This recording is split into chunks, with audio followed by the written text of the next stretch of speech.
Let me show you how to create this text effect in Photoshop. Select Type tool, and write your text here. Select Move tool. Press Ctrl+T, and adjust your text. Right-click and choose Convert to Smart Object. Press Ctrl+T. Right-click and choose Warp, and adjust the text like this.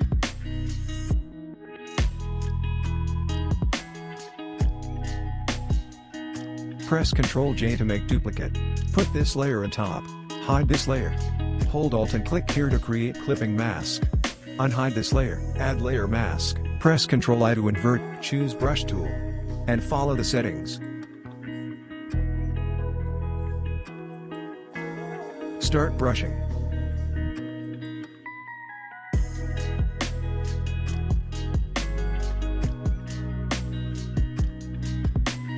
That's it. Hope you liked it.